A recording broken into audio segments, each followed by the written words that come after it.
तो दोस्तों शुरुआत करते हैं अब विल अटेंडर एपिसोड 4 की।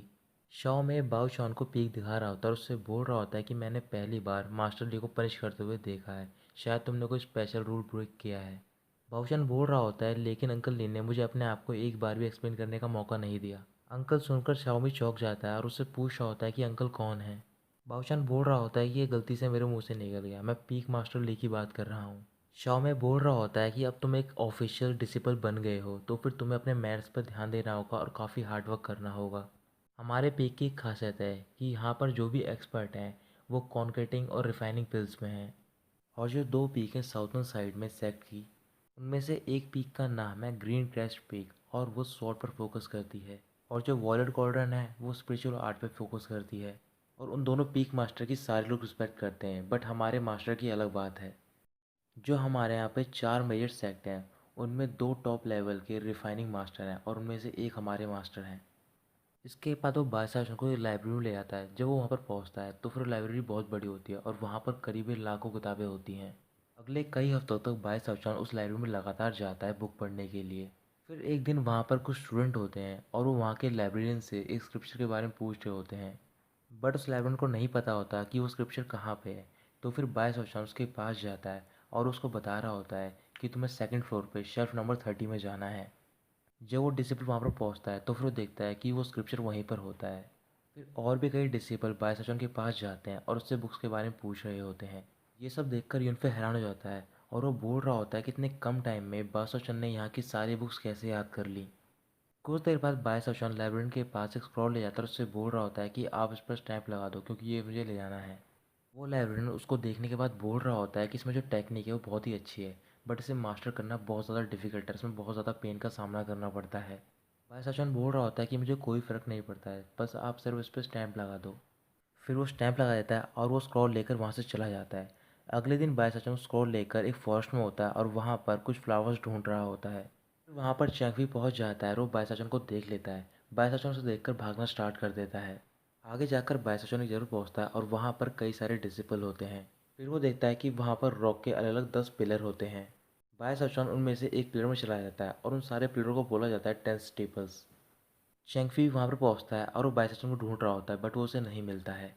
जो ये 10 स्टीपर्स होते हैं वो अलग अलग लेवल होते हैं और ये एक तरह का एग्जामिनेशन रूम होता है। यहाँ पर जितने भी डिसिपल आते हैं वो यहाँ पर रिफाइनमेंट करते हैं। वाइस ऑप्शन जो स्टीपर के अंदर पहुँचता है तो फिर वहाँ पर अनाउंसमेंट होती है, उससे बोला जा रहा होता है कि तुम्हारी एग्जामिनेशन स्टार्ट हो रही है और तुम्हें यहाँ पर प्लांट और हब को इकट्ठा करके फर्स्ट वॉल्यूम तैयार करनी है। फिर वो उसे एक ब्रश देते हैं और बोल रहे होते हैं कि तुम्हें अपना एक इंसीनिया बनाना है, यानी कि उसे एक अपना एक मार्क बनाना होता है जिससे कि उसकी पहचान बन सके। बाहर जितने भी डिसेबल होते हैं वो सारे शोर मचा रहे होते हैं। फिर वहाँ पर शाओमी पहुँचती है और पूछ रही होती है कि यहाँ पर कौन आया है। डिसेबल शाओमी को बता रहे होते हैं कि यहाँ पर जाओ शिनकी आई है और वो हमारे स्ट्रीम सेट की एक गॉडेस है। जाओ शिनकी एक स्टेपल के अंदर होती है और वहाँ पर वो रिफाइन कर रही होती है। भाई साशन सोच रहा होता है कि उसे किस टाइप का मार्क बनाना चाहिए अपनी पहचान के लिए। तभी उसे एक आइडिया आता है और वहाँ पर जो पॉट रखा होता है रिफाइनिंग के लिए वो उस पर एक मार्क बना रहा होता है। फिर उसका एग्ज़ाम स्टार्ट हो रहा था और उसे बताया जा रहा होता है कि तुम्हें 10,000 प्लांट और हर्ब में से फ्लावर को सेपरेट करना है और उनसे एक मेडिसिन तैयार करनी है। फिर बायसॉशन वो प्लांट और हर्ब लेता है और उसे रिफ़ाइन करना स्टार्ट कर देता है। जाओ शिनकी भी रिफ़ाइन कर रही होती है, उसने करीबन जितने प्लांट यूज़ करे होते हैं वो होते हैं 8,981। दिए हुए टाइम में वो इतने ही प्लांट और हर्ब रिफ़ाइन कर पाती है। फिर वो उस टेबल से बाहर निकल आती है और उसी टाइम पर बायसॉशन भी बाहर निकलता है इस टेबल से, बट उसे कोई भी नहीं देख पाता क्योंकि सारे लोगों का ध्यान जाओ शिनशी पे होता है। तभी उसे शाओ में देख लेती है और उससे पूछ होती है, क्या तुम यहाँ पर विटनेस करने आए हो वो सीन जो कि लाइफ में पहली बार हो रहा है। वैसाशन पूछ रहा होता है कि तुम किस बारे में बात कर रही हो।